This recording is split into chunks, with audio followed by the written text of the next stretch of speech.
भारतात नववर्षाच्या स्वागताला आता अवघे काही तास उरलेत। यावेळी पंतप्रधान मोदींनी 2025च्या सरत्या वर्षातल्या आठवणींना उजाळा दिलाय। त्यांच्या नमो ॲपवरून यंदाच्या वर्षातल्या विविध घटनांचे फोटो शेअर करण्यात आले। यामध्ये मोदींनी राजकीय आणि सांस्कृतिक कार्यक्रमांना लावलेल्या हजेरीचे फोटो आहेत। विविध देशांचे प्रमुख बच्चे मंडळी यांच्यासोबतही मोदींचे फोटो आहेत। मंदिरं, सीमावर्ती भाग, मोठ्या पायाभूत सुविधांचं उद्घाटन या कार्यक्रमांचा समावेश आहे। 31 डिसेंबरच्या निमित्तानं मुंबईतील हॉटेल, बार, रेस्टॉरंट आणि ऑर्केस्ट्रासाठी पहाटे 5 वाजेपर्यंत सवलत देण्यात आली आहे। नवीन वर्षाचं स्वागत करण्यासाठी बाहेर पडलेल्या मुंबईकरांना यामुळे दिलासा मिळाला आहे। मात्र सार्वजनिक सुरक्षेच्या दृष्टीनं नियम आणि अटी घालून देण्यात आल्या आहेत। 31च्या रात्री मुंबईमध्ये मोठा पोलीस बंदोबस्त देखील तैनात करण्यात आला आहे।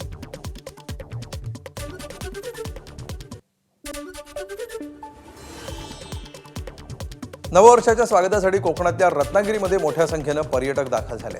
यावेळी झिप लाईन सारख्या थरारक प्रकारांचा पर्यटकांनी आनंद लुटला। रत्नागिरीहून गणपतीपुळ्याकडे जाताना आरेवारे या ठिकाणी झिप लाईनचा हा थ्रिलिंग अनुभव पर्यटक घेताना दिसतात। वरची पहिलीच झिप लाईन आम्ही पण करतोय। झिप लाईन याच्या आधी केल्या होत्या भरपूर वेळा, बट हा एक्सपिरियन्स खूपच सुंदर होता। त्यांनी ज्या प्रकारे हँडल केले, सेफ्टी प्रिकॉशन्स ते घेत आहेत, कॅमेरा आम्हाला नीट देत आहेत, सो त्यांनी सगळी कामं एकदम व्यवस्थित करून फुल एन्जॉयमेंट आली। आणि एवढी 400 मीटर लाँग झिपलाईन आहे, तर माझ्या मते सगळ्यांनी इकडे येऊन ह्याचा आनंद नक्की घ्यावा। ओशन फ्लायच्या या क्लबमध्ये येऊन आम्ही इथे झिप लाईनिंग केली। मस्त मोठी झिप लाईनिंग आहे आणि खूप चांगला एक्सपिरियन्स आलेला आहे आणि आम्ही खूप एन्जॉय करतोय कोकण एरियामध्ये। आणि यानंतर एक मोठी बातमी येते आहे। खासदार संजय राऊतांच्या घरी बॉम्ब शोधक पथक दाखल झालेलं आहे। राऊतांच्या निवासस्थानी मुंबई पोलिसांचं हे पथक दाखल झालंय।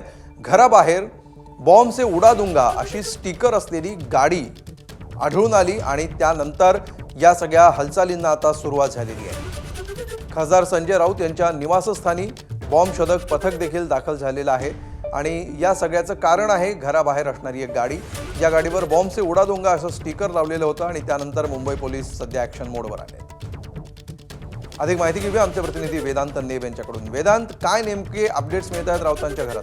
जी माहिती आपण घेतली, यामध्ये मैत्री त्यांचा जो नाहूर मधील बंगला आहे संजय राऊतांचा, त्यांच्या घराच्या बाहेर म्हणजे पाठीमागच्या बाजूला जे गेट आहे त्या ठिकाणी बॉम्ब से उडा दूंगा असं स्टिकर लावलेली एक गाडी निदर्शनास आली आणि जी गाडी जेव्हा निदर्शनास आली तेव्हा मुंबई पोलिसांना या सगळ्या संदर्भात कळवलं गेलं आणि त्यानंतर आता बॉम्ब शोधक पथक हे त्यांच्या बंगल्यात, त्यांच्या निवासस्थानी दाखल झालेलं आहे आणि ती गाडी नेमकी कोणाची आहे आणि ते कोणी स्टिकर लावलं या सगळ्याचा तपास मुंबई पोलीस करत असल्याचं कळतंय। अमोल, ठीक, धन्यवाद वेदांत या सविस्तर माहितीबद्दल।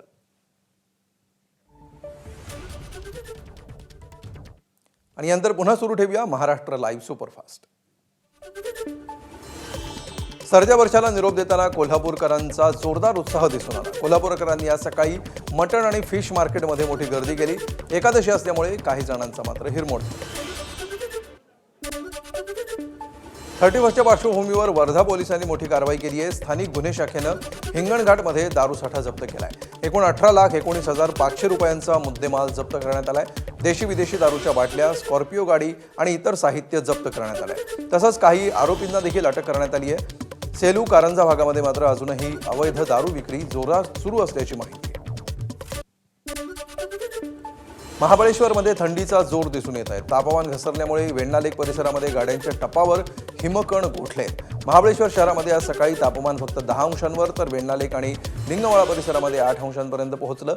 नववर्षाच्या स्वागतासाठी मोठ्या संख्येनं पर्यटक महाबळेश्वरमध्ये दाखल झालेत। 2 वर्षांनंतर इथं हिमकणांचा अनुभव पर्यटकांना घेता येतो।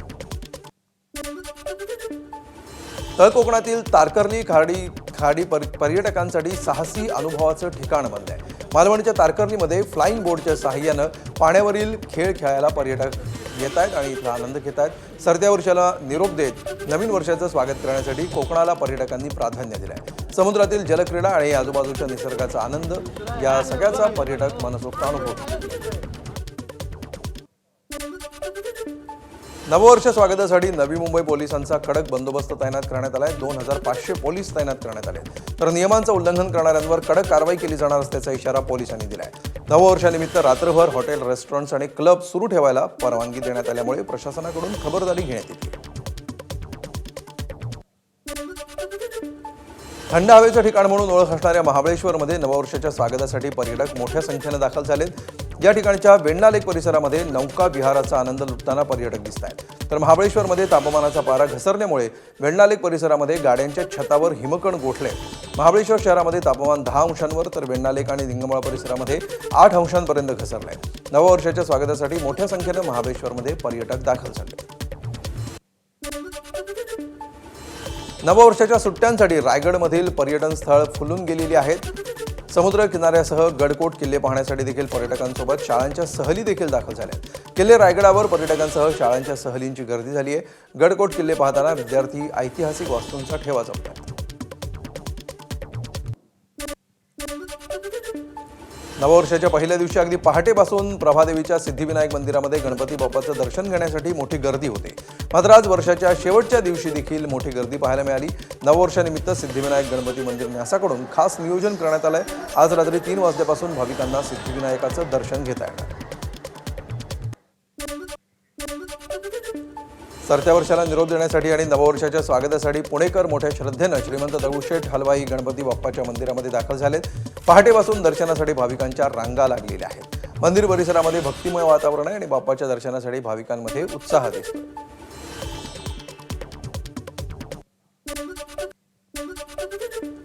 सरत्या वर्षाला निरोप आणि नवीन वर्षाच्या स्वागतासाठी साई नगरी सज्ज झाली आहे। शिर्डीमध्ये साई भक्तांची मांदियाळी दिसत असून आज रात्रभर साई मंदिर भाविकांना दर्शनासाठी खुलं राहणार आहे। तर आज रात्री 12 वाजता साई समाधी मंदिर आणि परिसरामध्ये साई भक्त मोठ्या जल्लोषामध्ये नवीन वर्षाचं स्वागत करणार आहेत। सकाळपासून साई मंदिराच्या दर्शन रांगा आणि शिर्डीतील रस्ते भाविकांच्या गर्दीनं फुलून गेले।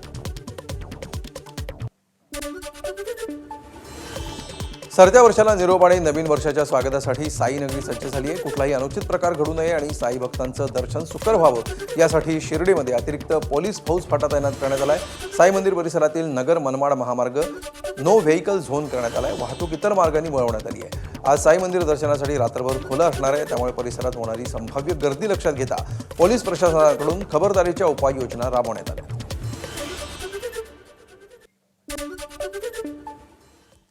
तर एक महत्त्वाची अपडेट, खासदार संजय राऊत यांच्या घरी बॉम्ब शोधक पथक काही वेळापूर्वीच दाखल झालेलं आहे। राऊतांच्या निवासस्थानी मुंबई पोलीस दाखल झालेत आणि घराबाहेर बॉम्बचे उडादुंगा अशी स्टिकर असलेली गाडी पोलिसांना आढळून आलेली होती आणि त्यानंतर या सगळ्या घडामोडींना सुरुवात झालेली आहे। भांडूपमध्ये मैत्री नावाचा संजय राऊत यांचा बंगला आहे, निवासस्थान आहे आणि या परिसरामध्ये त्यांच्या घराच्या परिसरामध्ये ही गाडी आढळून आल्यानंतर आता पोलिसांनी शोध घ्यायला सुरुवात केली आहे।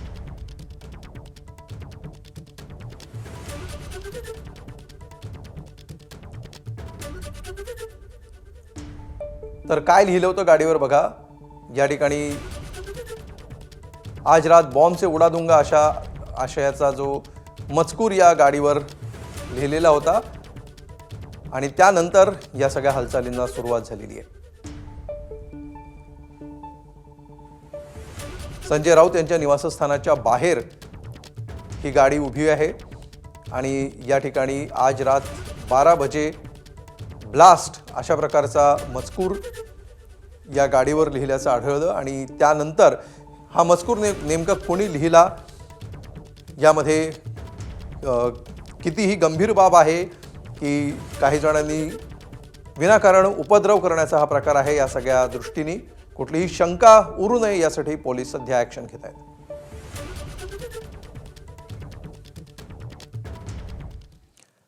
पुढचा अपडेट आहे अहिल्यानगरमधून। अहिल्यानगरमध्ये बंटी जहागीरदार यांच्यावर भर दिवसा गोळीबार झालाय।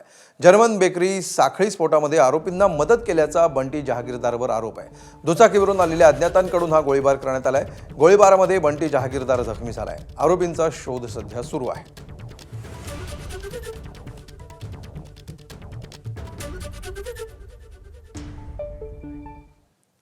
आणि पुन्हा सुरू ठेवूया महाराष्ट्र लाईव्ह सुपरफास्ट। कोल्हापुरातल्या अंबाबाई मंदिरामध्ये भाविकांची दर्शनासाठी गर्दी झाली आहे। सरत्या वर्षाला निरोप देण्यासाठी आणि नववर्षाच्या स्वागतासाठी भाविक कोल्हापूरमध्ये दाखल झाले। विठुरायाचं दर्शन घेत नवीन वर्षाच्या स्वागतासाठी देशभरातून हजारो भाविक पंढरपूरमध्ये आलेत. महाराष्ट्रासह गुजरात, गोवा, मध्य प्रदेश, कर्नाटक आणि तेलंगणा अशा विविध राज्यातून हजारोंच्या संख्येनं पर्यटक पंढरपूरमध्ये आले. त्यामुळे सध्या पंढरपुरात राहण्यासाठी जागा मिळणं कठीण आहे. सध्या विठ्ठलाच्या दर्शनाची रांग चंद्रभागेच्या तीरावरून थेट गोपाळपूरमधील पत्रा शेडपर्यंत पोहोचल्यामुळे भाविकांना विठ्ठल दर्शनासाठी 8 ते 10 तासांचा वेळ लागतो. महाराष्ट्राची कुलस्वामिनी आई तुळजाभवानीच्या तुळजापूरमध्ये जलयात्रा संपन्न झाली. आई तुळजाभवानी देवीच्या शाकंभरी नवरात्री उत्सव सुरू असून या उत्सवातील प्रमुख आकर्षण म्हणून या यात्रेकडे पाहिले जात आहे. या यात्रेमध्ये सुवासिनी महिला डोक्यावर कलश घेऊन त्यातील पाणी तुळजाभवानीच्या चरणी अर्पण करतात. याच पाण्यानं मंदिर आणि परिसर स्वच्छ धुवून घेतला जातो. यावर्षी या यात्रेमध्ये मोठ्या प्रमाणावर भाविकांनी हजेरी लावली. वरिष्ठ IPS अधिकारी सदानंद दाते यांची राज्याच्या पोलीस महासंचालकपदी नियुक्ती करण्यात आली आहे. येत्या 3 जानेवारीपासून दाते हे पोलीस महासंचालक पदाचा पदभार स्वीकारतील. सध्याचे पोलीस महासंचालक रश्मी शुक्ला यांची जागा सदानंद दाते घेतील. रायगडच्या खोपोलीमधील शिवसेनेचे मंगेश काळोखे यांच्या हत्या प्रकरणातील आरोपींना फाशी व्हावी यासाठी आज रायगडमधील शिवसैनिकांनी आंदोलन केलं. महाडमधील पोलीस ठाण्यामध्ये मोर्चा काढत निवेदन दिलं.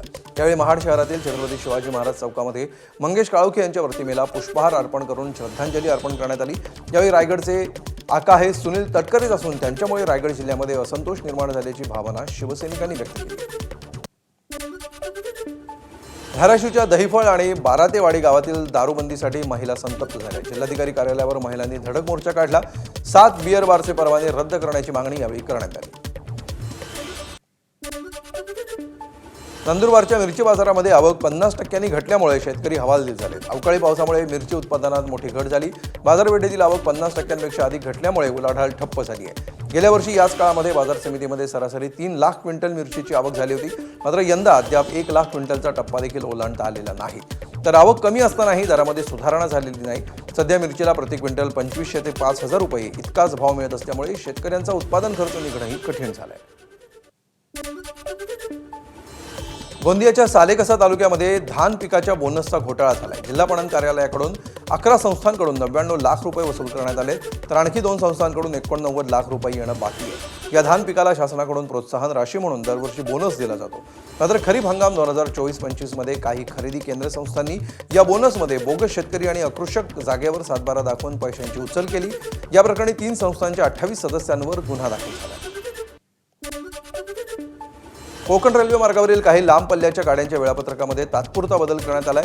LTT यार्डमधील देखभाल दुरुस्तीच्या कामासाठी 1 ते 30 जानेवारी या 30 दिवसांच्या कालावधीत मेगा ब्लॉक घेण्यात येणार आहे. या काळामध्ये Thiruvananthapuram central LTT Netravati express आणि Mangaluru central LTT Matsyagandha express या गाड्या 31 डिसेंबर ते 29 जानेवारी या कालावधीमध्ये दररोज पनवेलपर्यंत धावतील. सोनसाखळी लुटणारी आंतरराज्यीय टोळीला अटक करण्यात आली. एका तरुणीसह 3 तरुणांचा टोळीमध्ये समावेश आहे. भंडारा पोलिसांकडून छत्तीसगड राज्याच्या सीमेवरून अटक या आरोपींना करण्यात आली. या कारवाईमध्ये भंडारा पोलिसांनी गुन्ह्यात वापरलेली कार आणि रोख रकमेसह 8,50,000चा मुद्देमाल जप्त केला. भाईंदर रेल्वे स्टेशनवर मराठी अमराठी वाद झालाय. स्टेशनवर मराठी उद्घोषणेची मागणी करणाऱ्या मराठी तरुणाला 2 ते 3 तास डांबल्याचा आरोप केलाय. मराठी एकीकरण समितीनं हा आरोप केलाय. भंडाऱ्याच्या बेला गावातील बिअर शॉपीमध्ये चोरी झाली आहे. 3 तरुणांनी बिअर शॉपी फोडल्याची घटना घडली आहे. पोलिसांनी घटनास्थळाचा आढावा घेतला असून पोलिसांकडून तपास सुरू झाला आहे. यंदा प्रजासत्ताक दिनाच्या परेडमध्ये पहिल्यांदाच प्राण्यांची खास तुकडी दिसणार आहे. 26 जानेवारीच्या परेडमध्ये 2 बॅक्ट्रियन उंट, 4 झंस्कर घोडे, 4 राफ्टर आणि 10 भारतीय जातीचे लष्करी कुत्रे सहभागी होतील. याशिवाय आधीच सेवेत असलेले 6 पारंपरिक लष्करी कुत्रेही परेडमध्ये दिसणार आहेत. 26 जानेवारीच्या परेडच्या तयारीसाठी प्राण्यांच्या सरावाची परेड देखील सुरू झाली असून प्रेक्षकांना हा अनोखा अनुभव पाहायला मिळणार आहे. जगातील सर्वात धनाढ्य व्यक्तींपैकी एक असलेले वॉरेन बफेट बर्कशायर हॅथवे या कंपनीच्या CEO पदावरून अधिकृतपणे निवृत्त झाले. बफे यांनी वयाच्या 95व्या वर्षी हे पद सोडलं. यामुळे त्यांच्या 60 वर्षांच्या ऐतिहासिक कारकिर्दीचा समारोप झाला. अमेरिकेतील एक यशस्वी उद्योजक आणि गुंतवणूकदार मानल्या जाणाऱ्या बफेट यांच्याकडे सध्या 97 लाख कोटींची संपत्ती आहे. ते जगातले 90वे सर्वात श्रीमंत व्यक्ती.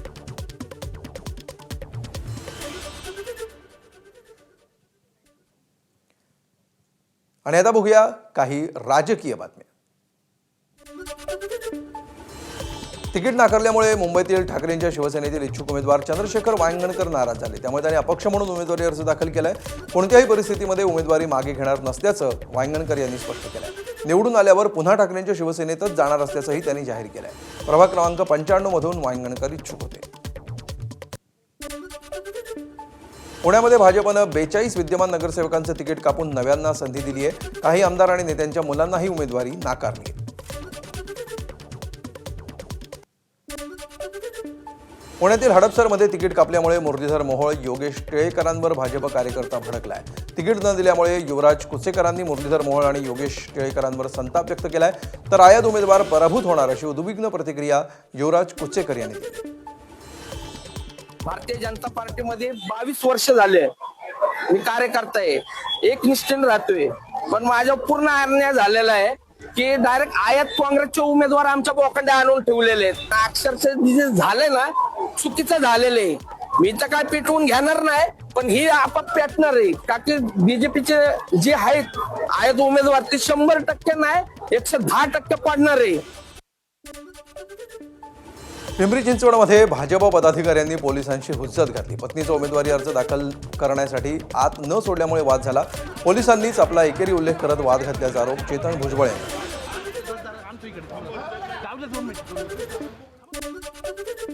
सोलापूरमध्ये ठाकरेंच्या शिवसेनेच्या जिल्हा प्रमुखानं पक्षाला मोठा दणका दिला.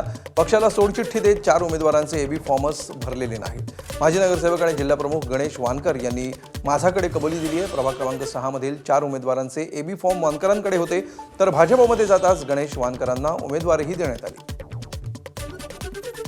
ठाकरे परिवार आणि मातोश्रीबद्दल आजही तितकाच आदर आहे, तितकंच त्यांच्यावर प्रेम आहे. नेता म्हणून आम्ही त्यांना मानतोच. पण लोकांना जी आश्वासनं दिलेली आहेत ते काम करण्यासाठी निधीची खूप मोठी गरज आहे. आणि सातत्यानं आम्ही विरोधी पक्ष म्हणून आत्तापर्यंत आमची भूमिका बजावलेली आहे. आपण विकासाची कामं आणि लोकांना दिलेली आश्वासनं हे करता येत नव्हती. आणि त्यामुळे आज मला भारतीय जनता पार्टीमध्ये जाण्याची गरज वाटली, म्हणून मी त्या पक्षामध्ये गेलेलो आहे. संभाजीनगरमध्ये उमेदवारी न मिळाल्यामुळे नाराजांचा उद्रेक पाहायला मिळालाय. नाराजांची समजूत काढण्यासाठी गेलेल्या भागवत कराड आणि मंत्री अतुल सावे यांना नाराजांच्या रोषाला सामोरं जावं लागलं. नाराज कार्यकर्त्यांनी भागवत कराड यांच्या फोटोला काळं फासलं आणि फोटोही फाडले. त्यानंतर काही इच्छुक उमेदवारांनी रॉकेल ओतून कराड आणि सावेंसमोरच आत्मदहनाचा प्रयत्न केला. पोलिसांनी हस्तक्षेप करून कार्यकर्त्यांना शांत करण्याचा प्रयत्न केलाय. तर दुसरीकडे नाराज भाजप कार्यकर्त्यांनी पक्षश्रेष्ठींवर गंभीर आरोप केले. भागवतची कराड साहेबांनी फक्त माझा यांचा कार्यकर्त्यांनी पाहिला साहेब. यांनी काय केलं माहितीये का? नाही साहेब ऐका, यांनी फक्त वंजारीला तिकीट दिलं साहेब. काम नसताना पाहुणा म्हणून तिकीट दिलं त्यांनी. म्हणून तुझ्या पाहुणा मला कशाला कार्यकर्ता राहू दिलं? 25 पाल्याला दिलं साहेब. ज्याचा 3% सुद्धा सर्व नाही. आमचा खूप घात केला या लोकांनी, खूप घात केला. प्रशांत तुझंच तिकीट आहे रे, प्रशांत तुझंच तिकीट आहे रे. तो इतका गोड बोलत होता आमच्या सोबत आणि त्यानं आमचा खूप घात केला. त्यानं एक निष्ठावंत कार्यकर्त्याचा पूर्ण परिवार त्यानं हे करून टाकला. आमच्या तोंडात घास आला आणि आमचे पुन्हा हातपाय त्यानं बधीर करून टाकलेले आणि हे कुत्रे पडून गेले. आता ठाकरेंची शिवसेना आणि मनसेच्या उमेदवारांनी काल वाजत गाजत उमेदवारी अर्ज भरला. मात्र शिस्तबद्ध भाजपचं चित्र काल राज्यानं पाहिलं अशी टीका खासदार संजय राऊतांनी केली. तसंच एकनाथ शिंदेंनी उमेदवारीसोबत 10 कोटी रुपये, तर अजित पवारांनी गुंडांना उमेदवारी दिल्याचा घणाघात देखील राऊतांनी केला. हा गुंडांची रीग लागलेली आहे. काल गजा मारण्याच्या बायकोला अर्ज दिला आहे आणि रीग लागली आहे ती पैसे घेण्यासाठी आहे. उमेदवारीबरोबर जे 5 कोटी रुपये दिले जात आहेत उमेदवारी अर्जाबरोबर, त्या 5 कोटीसाठी ही रीग आहे. आणि शिंदेंकडे उमेदवारीबरोबर 10 कोटी. यानंतर एक मोठी अपडेट. ठाकरे बंधूंच्या स्टार प्रचारकांची यादी जाहीर झाली आहे. उद्धव ठाकरे, राज ठाकरे, आदित्य ठाकरे आणि अमित ठाकरे यांचा त्यामध्ये समावेश आहे. त्यासोबत संजय राऊत, भास्कर जाधव, अरविंद सावंत, सुषमा अंधारे यांचंही स्टार प्रचारकांच्या पहिल्या यादीमध्ये नाव झळकलं आहे. 3 जानेवारीपासून स्टार प्रचारकांच्या सभांचा धडाका सुरू होणार आहे.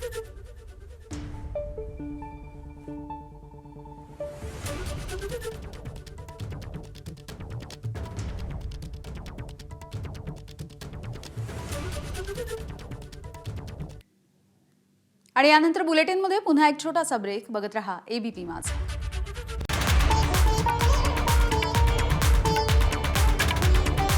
लाइट